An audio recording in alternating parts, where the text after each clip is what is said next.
Hello friends, welcome back to my channel. कैसे हो आप सब? आई होप आप सब अच्छे होंगे। अगर आप मेरे चैनल पे न्यू हो तो प्लीज़ यार चैनल को सब्सक्राइब करना, वीडियो को लाइक करना, शेयर करना।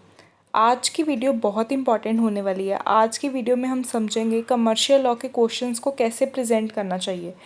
मैंने एक क्वेश्चन लिया है, उसका प्रॉपर आंसर लिखा है, जो कि 6 पेजेस की जो लिमिटेशन है वहाँ पे प्रॉपर लिखा है। आपको पता चलेगा ये वाले क्वेश्चन को, एक क्वेश्चन को मैं आपको यहाँ पे पूरा लिखा हुआ है, वहाँ से थोड़ा आइडिया मिलेगा लिखते कैसे हैं पेपर में। ठीक है, क्योंकि मैंने हर वीडियो में बोला ऐसे लिखते हैं वैसे लिखते हैं, बट आपको आइडिया भी होना चाहिए। तो और भी बच्चे जिनका भी इंडस्ट्रियल लॉ का भी पेपर है उसका भी मैं लाऊंगी। तो ये कमर्शियल लॉ के बच्चों के लिए, बट जिन्होंने भी थ्योरी का पेपर देना है वो वीडियो देख सकते हैं। ठीक है, बिकॉज आपको आइडिया होगा, इसमें ऐसी ट्रिक्स और टिप्स बताऊंगी जिससे आपको पता चलेगा कि हाँ यार, हम पेपर में कैसे अच्छे मार्क्स स्कोर कर सकते हैं एंड क्वेश्चन को कैसे लिखा जाता है। तो मैंने एक क्वेश्चन के एग्जांपल लिया है कि जिससे आपको थोड़ा आइडिया होगा कि क्वेश्चन को अटेम्प्ट कैसे करते हैं। ठीक है, तो मैंने एक एजेंसी चैप्टर में से एक क्वेश्चन लिया है, तो ये आपको प्रीवियस ईयर पेपर्स में देखने को मिलेगा। तो इम्पॉर्टेंट क्वेश्चन ही मैं लेती हूँ, उसको ही लिए, ऐसे नहीं लिया कि जो पेपर में नहीं आता वो लिया है। तो जो मोड्स ऑफ एजेंसीज हैं वो वाले क्वेश्चन को मैंने कैसे अटेम्प्ट करना है तो वो देखते हैं। देखो इसमें क्या है कि मैंने इसमें हेडिंग दी हुई है एजेंसी। ठीक है, तो सबसे पहले जिस भी टॉपिक को हम शुरू करते हैं तो सबसे पहले मैंने आपको बोला हुआ है कि उसकी इंट्रोडक्शन देते हैं। तो वही मैंने यहाँ पे पहले जो फर्स्ट पैरा आपको दिख रहा है वो इंट्रोडक्शन का भी है, तो इसके आगे आप लिख सकते हो इंट्रोडक्शन। मैंने यहाँ पे नहीं लिखा हुआ, आप पूरा ऐसे लिख सकते हो इंट्रोडक्शन, नीचे लाइन लगाओगे, फिर हाइफन दोगे, फिर ये पैरा लिख सकते हो। ठीक है, ऐसे करोगे तो ये वाला पैरा मैंने एजेंसी के बारे में लिखा है कि एजेंसी होती क्या है।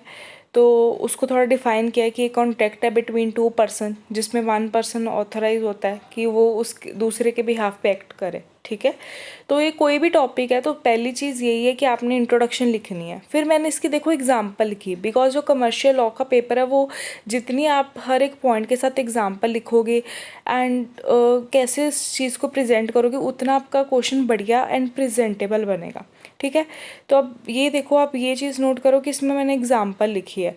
अब ये आपके दिमाग में से आना चाहिए, हाँ यार हम थोड़ा बताएं कि यार कैसे एजेंसी का, कैसे अगर डेफिनेशन दिया है उसको प्रॉपर डिफाइन कर, बिकॉज इस सब्जेक्ट में एग्ज़ाम्पल्स बहुत हैं। अगर आपके पास बुक होगी तो बहुत ज़्यादा एग्ज़ाम्पल्स हैं, तो ज़रूरी नहीं है कि जो आपने पढ़ी आपको वही अपने मन से भी। मैंने बहुत सिंपल एग्ज़ाम्पल लिखी हुई है कि मिस्टर जो एक्स है वो ऑथराइज कर रहा है मिस्टर बी को कि उसका जो हाउस है, जैसे एक मिस्टर एक्स है, उसने बी को कहा कि तू मेरे बिहाफ पे जो मेरा हाउस है वो 10 लाख का बेच दे।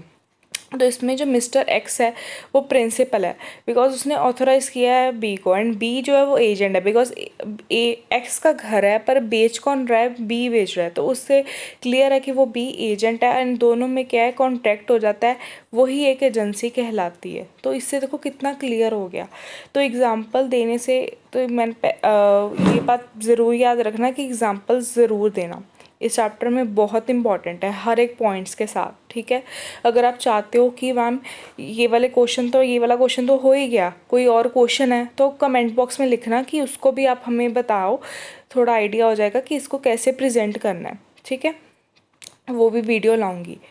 तो फिर मैंने लिखा कि एजेंसी में क्या होता है कि 3 बंदों के अंदर जो है रिलेशनशिप होता है, एक प्रिंसिपल और एजेंट का होता है, एजेंट और थर्ड पार्टी का होता है। प्रिंसिपल ने तो एजेंट को कह दिया कि मेरा ये जो हाउस है वो बिकवा दो, अगर मैं ये वाले एग्जांपल से आपको समझाऊं, बट एजेंट फिर कोई थर्ड पार्टी को ढूंढेगा कि जिसको कहना है कि ये वाला जो हाउस है वो ले लो। ठीक है, उसको सेल करेगा थर्ड पार्टी को।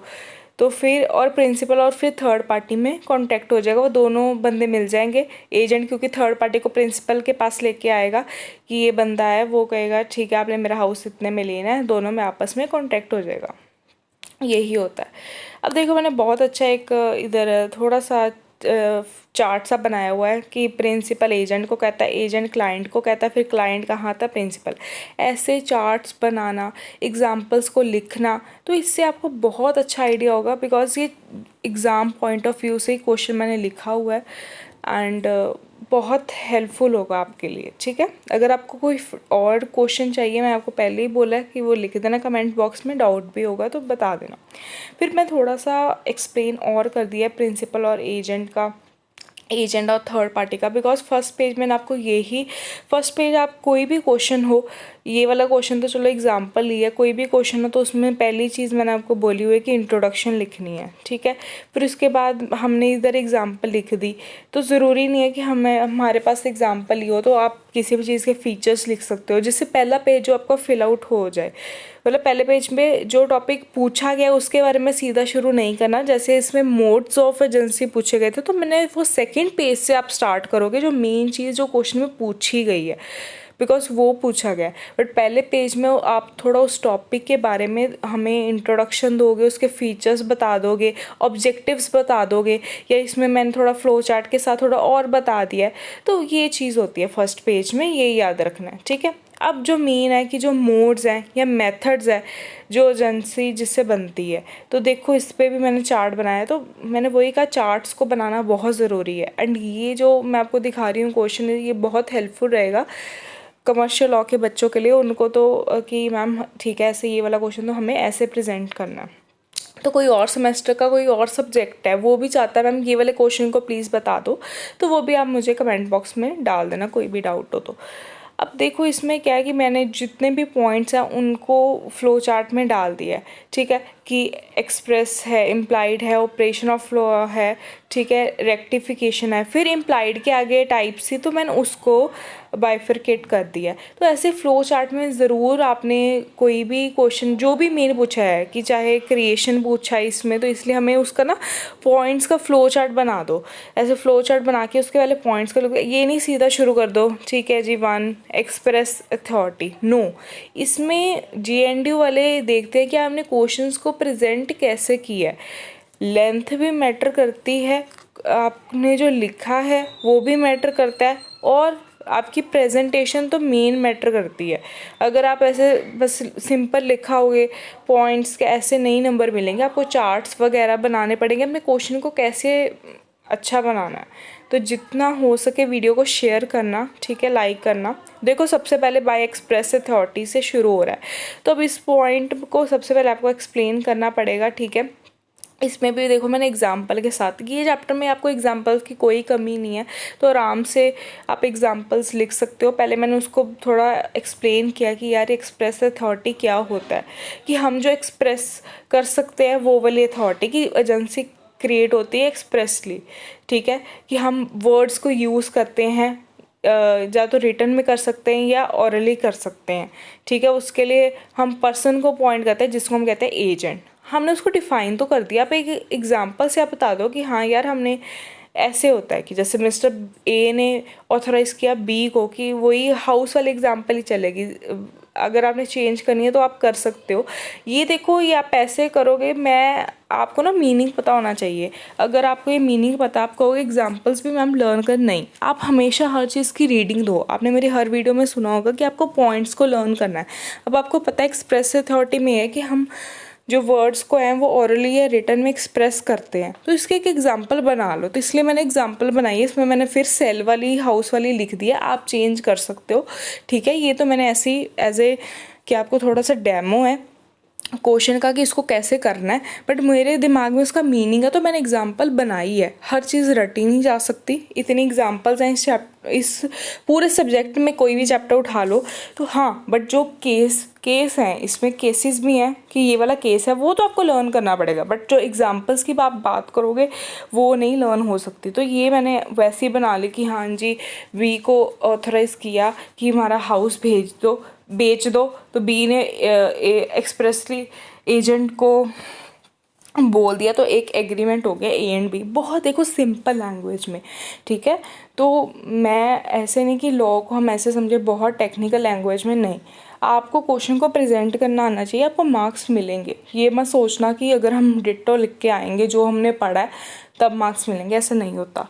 नेक्स्ट है बाय इम्प्लाइड अथॉरिटी। अब इसमें भी कि एजेंसी कैसे क्रिएट होती है बाय इम्प्लाइड अथॉरिटी, कि हम एक पर्सन को अपॉइंट करते हैं due to some circumstances behaviour, और इसमें कोई वर्ड्स का यूज़ नहीं होता।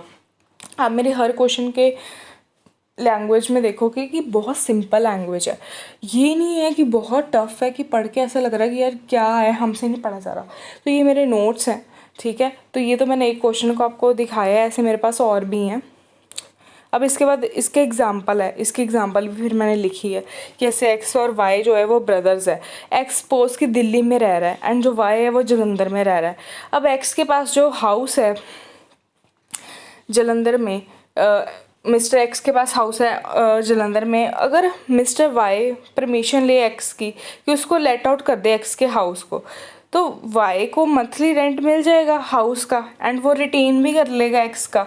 तो ये वाई क्या हो गया, उसका इम्प्लाइड एजेंट हो गया एक्स का, कि इसमें कोई वर्ड्स नहीं बोले कि रिटर्न में दे दिया कि ये यार रेंट मेरा ही है, नहीं, इम्प्लाइड हो गया कि वो रेंट उसका है, ठीक है। तो ऐसे ऐसे मतलब एग्जाम्पल इजी लैंग्वेज, बिकॉज आपको मीनिंग हर चीज़ का पता होना चाहिए। ये नहीं मैं कह रही हूँ कि सिर्फ आपको पॉइंट्स को रट्टा लगाना है, नहीं, हर चीज़ को पढ़ना है, बट डिट्टो आपको कॉपी कैट करना वो चीज़ नहीं होगी।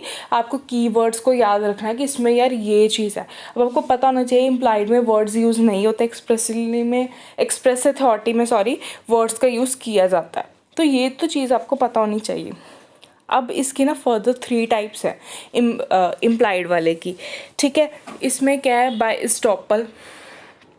अब क्या है कि इस्टॉपल का मीनिंग बताया, फिर उसके एग्जांपल बताइए। मेन मकसद यही है कि कमर्शियल लॉ में आपको हर एक पॉइंट को डिफाइन करने के बाद उसके एग्जांपल को ज़रूर देना है, तब भी आपको नंबर मिलेंगे। अगर आप नहीं करोगे तो आपको नहीं मिलेंगे, ठीक है। फिर होल्डिंग आउट है, फिर उसकी एग्जांपल है, इसके 3 टाइप्स ही, बाय नेसेसिटी है, फिर उसकी एग्जांपल है, ठीक है।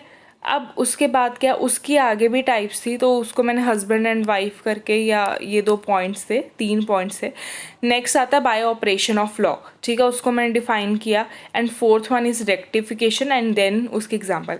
And the last and the main की जब हम क्वेश्चन प्रॉपर कंप्लीट हो गया तो ये कंक्लूजन।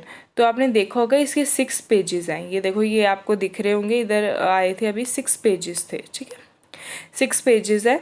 तो प्रॉपर जैसे जो 6 पेजेस का क्वेश्चन होता है वो है, ठीक है। मेरा मकसद ये वीडियो का यही था कि आपको थोड़ा आइडिया हो।